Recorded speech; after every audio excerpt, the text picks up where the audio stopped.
Thoughts on thyroid disorders caused by Epstein-Barr virus. You know, I've been in practice 20 years, and you know, this is my experience. I can give you only my experience. I've yet to see a case of Epstein-Barr virus be the cause of thyroid dysfunction, either hypo or hyper. So I don't put a lot of weight on Epstein-Barr. I think as time goes on, I think we're going to see some of the great virology research show that viruses are actually not necessarily bad guys, not the way that we think that they are, but that they actually come out and replicate when our bodies need more help. And so there's a lot of really compelling research showing that viruses are actually embedded in our DNA to the extent that they're actually helpers and not hurters. And a lot of people go after and try to treat viruses aggressively for years and years and years and end up in my office. And then we find that it wasn't the virus. It wasn't the Epstein-Barr after all. So that's just my experience on it, Snoopity. Hard to say that with a serious face, by the way.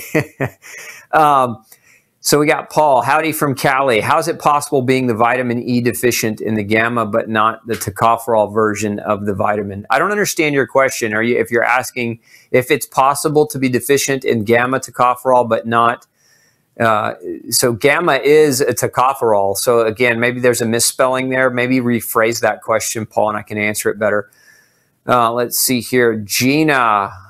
Hi, Dr. O. I've been wanting to ask you why I'm always so nauseous after a bowel movement. I'm consistently constipated, and after a large evacuation, I'm often bloated, nauseous.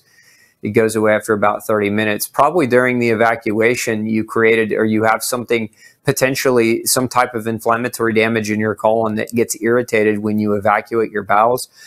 You might consider using some of the mucilaginous herbals like marshmallow or deglycerinized licorice to coat and line your GI tract and see if that doesn't help. If that helps, you know that you might have some type of exposed tissue in your intestines that's getting irritated when you try to pass that bowel movement and it hurts for a while. That's what I would do first. Without getting a scope, you could also go see your GI doctor and have them run an upper and lower GI to see if there's anything untoward or detrimental going on. Where does less white blood cell count point? So, okay, so you're talking, Santino wants to know about, you know, lowered white blood cells. We talked about red blood cell anemia tonight, not white blood cell anemia, but white blood cells, you can develop white blood cell anemias. Generally, in my experience, we're working with people is that white blood cell anemias are typically also associated with nutritional deficit. B12 deficiency can also cause a white blood cell anemia, so can a folate deficiency. A number of medications can cause it as well.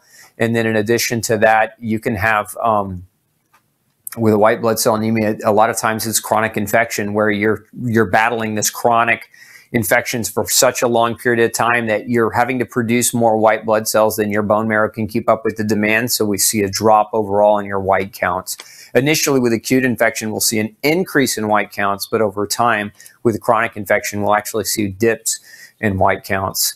Okay, let's see here.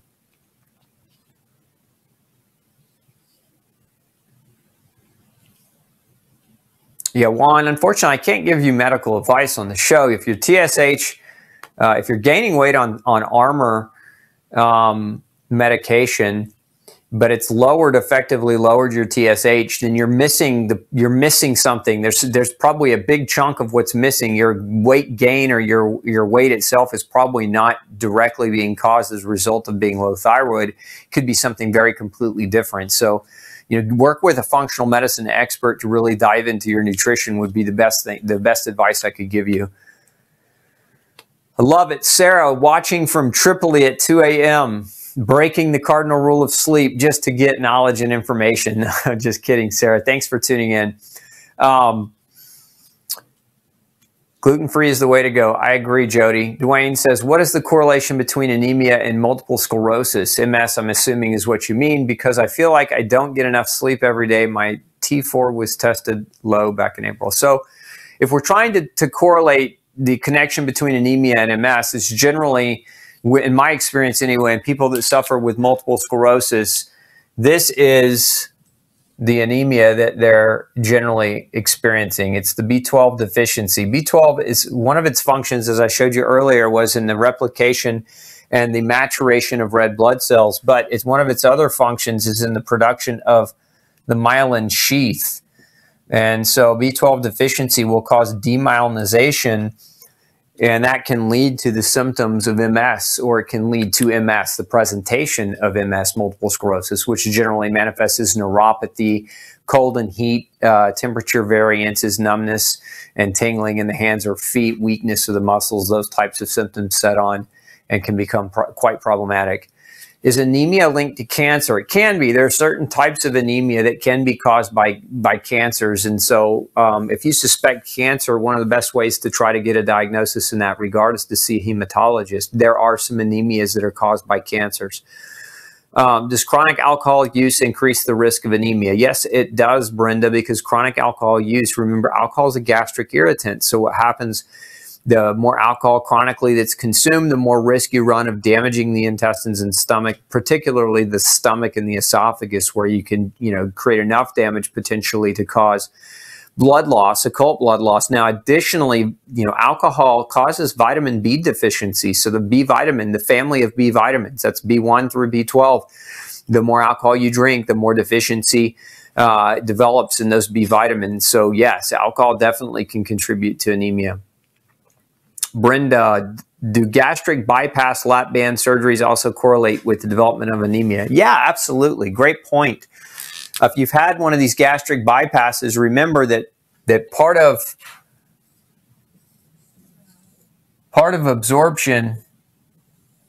So generally, what happens in a gastric bypass is they kind of bypass a big chunk of your stomach, and then they bring it over and reattach it to the intestine. So that's bypassing it so that you can't get a full stomach, so that you don't eat so much, so that you can lose some weight. But you get iron. You need that acid to absorb the iron. And so a bypass or a band is going to dramatically reduce your capacity at iron absorption. And not just iron, that's just one of the nutrients, but many of the other nutrients that need your stomach acid. Intrinsic factor like B12, for example, pernicious anemia and B12. We didn't talk about pernicious anemia tonight, but it is a form of anemia caused by an autoimmune process that attacks the body's intrinsic factor or ability to produce intrinsic factor.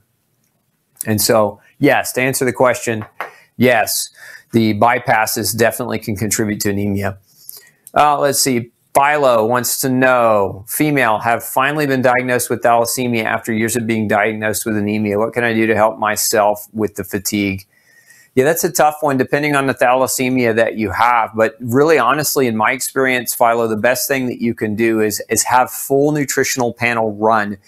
Because a lot of times with thalassemia, the red blood cells break open too easy. So we were talking earlier about vitamin C, E, and A as being kind of a cause of that hemolysis, or that easy to break red blood cell, and that might be the case. Thalassemia is actually an adaptation that was evolved for many people as a result, as a defense mechanism for malaria, because it was harder for the malaria to penetrate and damage red blood cells with a misshapen red blood cell. So thalassemia, one of those genetic advantages in one way and a disadvantage in another. But looking for those nutrients that can create hemolysis, it would be an essential must-do to kind of combat that fatigue and help you.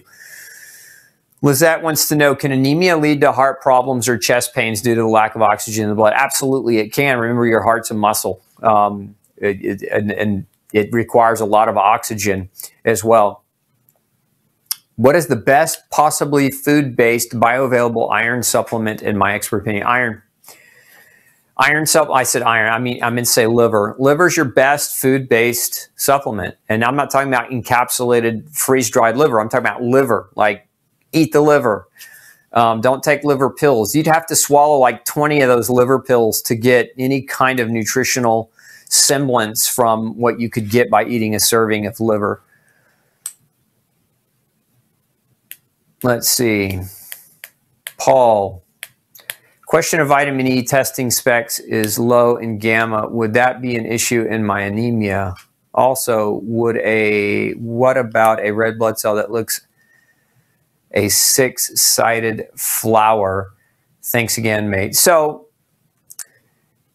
there are different forms of vitamin E. There's not a lot of testing specs to differentiate whether or not you're deficient in one aspect of vitamin E or another, which is one of the reasons why it's great when you're looking at taking vitamin E to get not just there's alpha tocopherol, which is your primary vitamin E supplement, and a lot of times it's DL alpha tocopherol, which is a synthetic version of vitamin E, typically derived from GMO soy, which I don't recommend.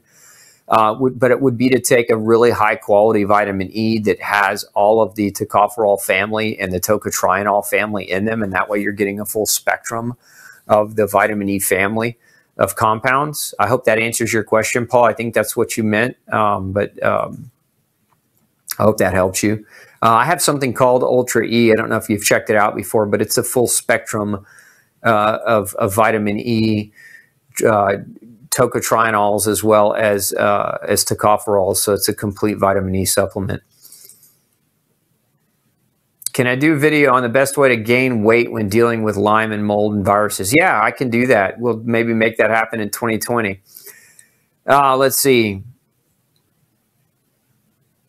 Yeah, so people with thalassemia generally shouldn't supplement with iron, but that's not 100% true 100% of the time. I mean, you can still develop iron deficiency, and so it depends, Beverly. I wouldn't supplement with iron just to supplement with iron. I think of all the supplements, you know, generally supplements are safe to take, but taking iron without cause or without need is probably a bad idea. Iron is very oxidative, and if you don't need it, there's no purpose in taking it. And there's actually another kind of anemia, and we didn't talk about it tonight, but it's anemia of chronic inflammation. So if a person has a chronic inflammatory disease, sometimes they develop an anemia that kind of mimics an iron deficiency anemia, but it's not an iron deficiency anemia, which is all the more reason to have full blood work done to really try to rule out whether or not you truly need iron or don't. But I don't recommend, iron is not one supplement I recommend taking without knowing for certain whether or not you need it. Let's see here. I've just been told I'm folate deficient. I don't understand. What don't you understand, Patrice? I'm not sure I understand your question there.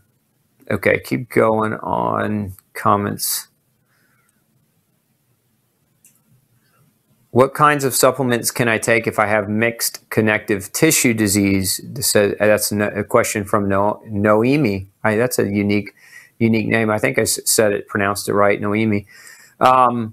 Mixed connective tissue disease is autoimmune, Noemi. So it's before you just start bombarding your body with supplements, you should probably look at isolating and identifying the 4 cardinal triggers of autoimmune disease. There are 4 categories of triggers that you should ask your doctor to measure, in essence, to find out why you have mixed connective tissue disorders or disorder, because it didn't just happen on its own. So one of those causes is nutritional deficiency. So that would be a full battery of testing your nutrient levels to see whether or not you have any deficit. For example, vitamin D deficiency is highly correlated and linked to mixed connective tissue disease.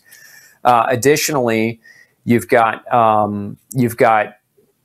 food as a rule of thumb. Food reactivity can be a trigger for autoimmune disease. Chemical reactivity, so being reactive to chemicals and being exposed to different chemicals, as well as microbial imbalance. So those 4 triggers, nutritional deficiencies, microbial imbalance, chemical sensitivity, and food sensitivities can all create or cause an issue. Katie Shore says, I jumped your question. I didn't see it, Katie. Maybe I didn't see it pop up in the feed. Maybe re-ask it and I can try to get to, oh, here we go. Hello from Penzance, UK. Welcome from the UK. How can I help my gassy stomach if I'm on baclofen, which contains lactose? Get off of it. Now, legally, I mean, I don't want to tell you to stop medication if you've been prescribed that medication, but you got to ask the deeper question, Katie, which is why you're having or why you're experiencing that you would require that medication. So my advice to you would be look at food first, because if you're having anything that's upsetting your GI tract or anything that's upsetting you here, you've got to look at food. You know, food is the progenesis of many people's gastrointestinal problems. And a lot of times today, and I know this to be especially true in the UK, doctors just skip right over food, tell you how unimportant food is. And the reason why is the average medical school teaches less than 7 hours of nutritional training. And the 7 hours that doctors do get, you know, imagine 7 hours of nutritional training where all you're really taught is how unimportant nutrition is. Then you would skip over nutrition with your patients too. So you just have to understand that, you know, when you go see a medical doctor who's classically, traditionally trained and doesn't have postgraduate additional training, they're not going to be really smart about nutrition at all. So any advice they might give you over whether or not nutrition plays a role in your illness they're not qualified to give the advice, even though legally they're qualified. You know, scholastically they're not qualified, and you know that you could always point blank your doctor, how many hours of nutritional training did you have that gave you the ability to give me that type of advice that nutrition plays nothing or doesn't play a role in the development of my condition? And if you ask them that question, you'd probably stump them, because the answer would be, I really didn't take any nutritional training. So again, just because they have that medical degree doesn't mean they know much about nutrition. Eliminating gluten and dairy, can it help because I have a rash on my face? Yeah, I mean, eliminating gluten and dairy are like the 1-2 punch of a toolbox for a lot of functional medicine practitioners, because those two foods combined together create a lot of havoc and a lot of problems on people's health. Let's see. Paul wants to know, is low ferritin at 15 a big concern in the short term? Not really. Not really. Not unless you can match it with a bunch of these other low levels on this other side. Low ferritin, you know, the ferritin's not something that you push to get elevated unless iron is also deficient. Now, if iron is, generally what happens is low iron typically always manifests with low ferritin, but low ferritin doesn't always manifest with low iron. So if it's just low ferritin, I wouldn't have a huge daunting concern over it. So Mary Ann wants to know, when you ask your doctor to test for anemia, are you asking for intracellular testing or serum testing? So Mary Ann, it's not one or the other. What you're asking for is a comprehensive workup. And again, if the doctor's shrugging their shoulders because they don't really know what you're talking about, then that's like your first sign that you're probably in the wrong doctor's office.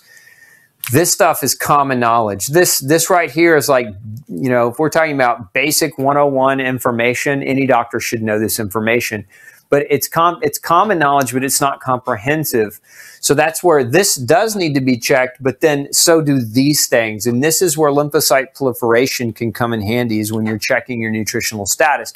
Now, that being said, there are other nutrients that you can check that are not lymphocyte proliferation. So like, for example, when we check omega-3 fatty acid levels, we check that as a value in the blood, as a percentage in the cell membranes. When we check iodine, for example, there's something called an iodine loading test. So there are a number of different tests. And again, it's beyond the scope of this conversation tonight to dive into the technology behind the biochemistry to be able to accurately assess all of these things together. This is why doctors go to school for 8 or 10 or 12 years, is to learn all these things. Unfortunately, not, again, because the average doctors don't train in nutrition, they just are missing that nutritional piece. They have this biochemical piece here, but most of them don't have that nutritional piece that they can pull from.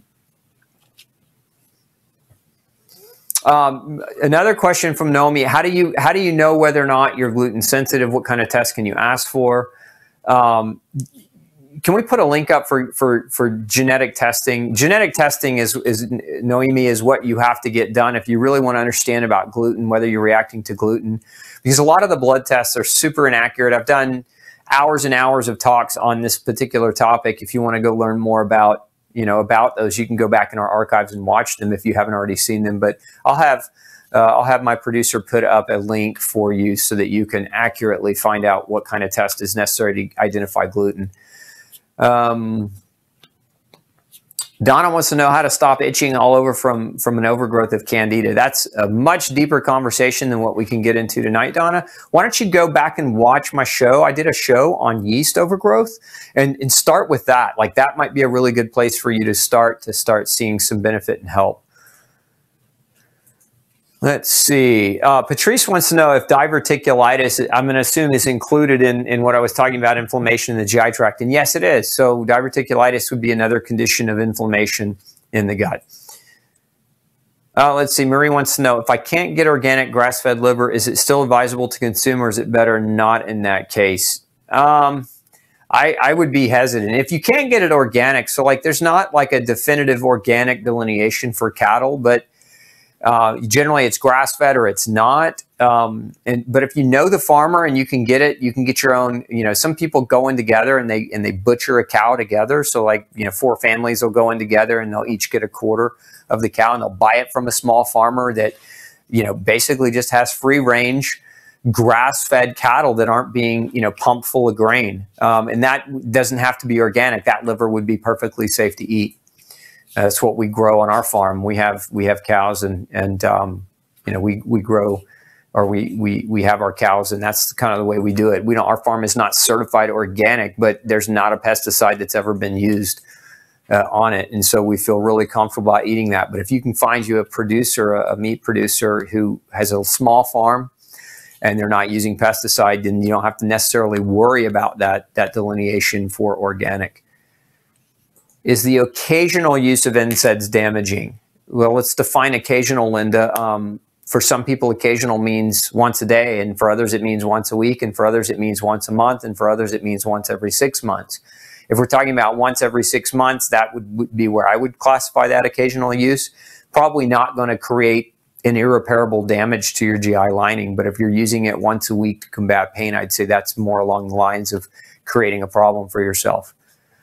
Sharon, if you're anemic and able to bring up your level taking supplements, how do you maintain this without supplement? You have to find out, Sharon, what caused it in the first place. So if the deficiency was caused as a result of some of the things we talked about, like medicine, now you have to ask, okay, why am I on this medicine? What can I do to improve my health where I no longer need this medicine? Like that, you know, that there are a lot of potential avenues as to why. If you corrected it with supplementation, then you can ask the question, was I not eating enough of that food in my diet? Do I have a problem with my GI tract not properly absorbing? Is there something wrong with what I'm eating that's creating intestinal damage that creates malabsorption? Am I not eating enough food?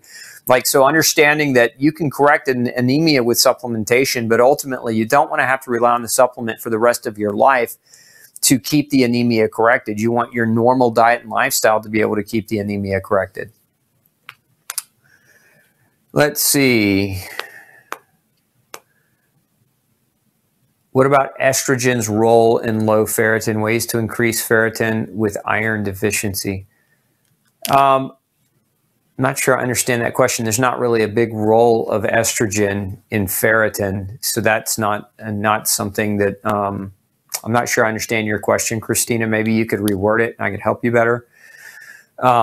What about antidepressants and beta blockers? Do those medications cause this type of problem? Beta blockers can cause zinc deficiency. Antidepressants can cause folate deficiency. So yes, they can contribute to malnutrition. Does asparagus or Atlantic sea vegetables help fibroids and anemia?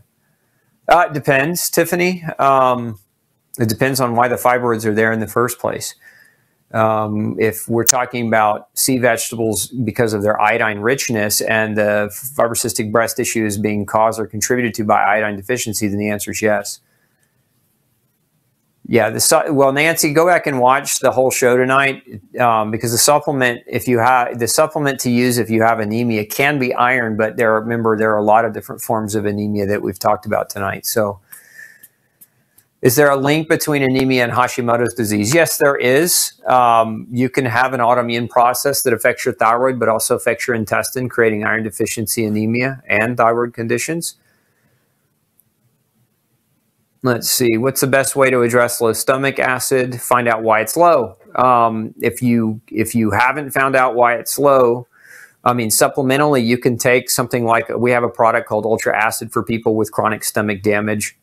You can use apple cider vinegar as a way to improve your digestion. It acidifies the stomach before you eat. But really, ultimately, you want to know why the acid levels are low in the first place.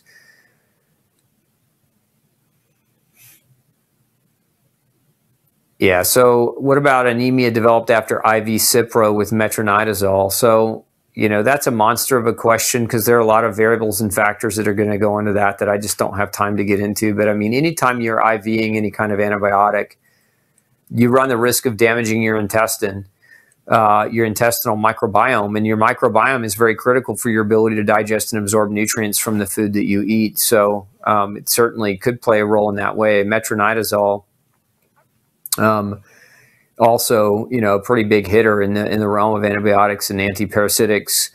And so, you know, again, if it damages your microbiome, it can set the stage for malnutrition. So you've got to follow that up with, you know, whoever prescribed those things to you, got to follow that up with them and make sure they're, you know, they're taking care of your microbiome. Aside from stress, what causes low stomach acid?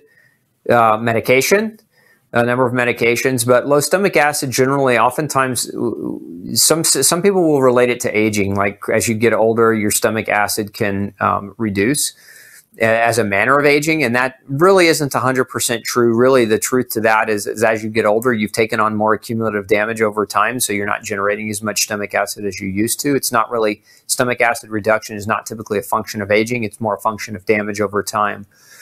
But other things that can cause low stomach acid, just aside from years of problematic issues, one of the biggest is anything that damages your stomach. There's certain kinds of bacterial infection, H. pylori, Helicobacter pylori, other types of infections in the stomach, food allergens or food sensitivities can damage the stomach, reducing the parietal cell's ability to produce stomach acid. So, you know, getting tested, you know, one of the big things you can do if you're low stomach acid producer is get tested for food sensitivity to determine whether or not food is playing a role in that. Let's see, we're running out of time and the questions are not stopping. So, moose liver, is it okay? Yes, easy question. I think moose liver is just fine. Is IBS caused by inflammation? If you're referring to irritable bowel syndrome, it depends. Sometimes the diagnosis is incorrect, but IBS is typically a mechanical disorder of the GI tract and not an inflammatory disorder of the GI tract. But again, it depends on how you were diagnosed. I see that oftentimes misdiagnosed.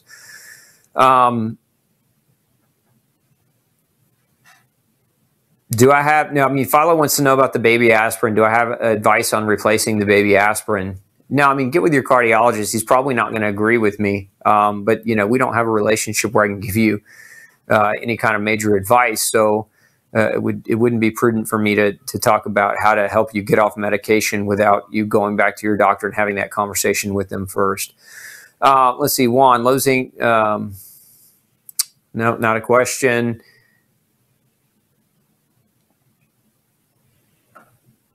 Oh, thanks, Marianne. Marianne says she took my B3 a number of years ago and said it worked great for her. More energy and very impressed. Yeah, you're welcome, Marianne. It was my gift to you. So glad it was helpful for you. Okay, I think we can't take on any more. We've still got questions coming in. So it's time to wrap it up, folks. I hope you had a fantastic 2019. We're going to go into this new year healthier all the way around. Make sure you do me a couple different favors. Number one, you really help me out. Just like I help you out every Monday night, you really help me out when you type into the feed below. When you type in hashtag, let's just write it down so you can spell it right. Hashtag save 100 million lives. No spaces, just hashtag save 100 million lives. You help me out because our goal and our mission here at Dr. Peter Osborne is to help reach 100 million lives with meaningful educational information that might have the ability to save their life. So if what I'm teaching you on these shows is helping you, make sure you pay it forward. Hashtag that so people, when they're typing in on the internet, they can find us through our messaging. So if you could type that in. Also, make sure if you haven't already, pick up a copy of No Grain, No Pain. If you have that book, it's kind of an arsenal of your go-to, what you need to know about basic nutrition so that you can prep for the show and get more out of the show every Monday night when you tune in. Number three, make sure you subscribe. Hit that subscribe button on our YouTube channel. That way we make sure that you get notified when we're going live, and we do video updates, about 5 to 7 new video updates each week for you to help you get educated and stay on top of things. And then lastly, make sure you come visit me at glutenfreesociety.org. Sign up for our world number one gluten-free newsletter. We've got almost 250,000 total subscribers. And so I want you to come and join our email list so that we can send you and update you on the gluten-free lifestyle and keep you educated about what it takes to be truly gluten-free. Hey, if you've got a functional medicine or health question that you'd like me to answer for you, make sure you send me an email, glutenology@gmail.com, and we'll do our best to create a video answer just for you. Have a great day.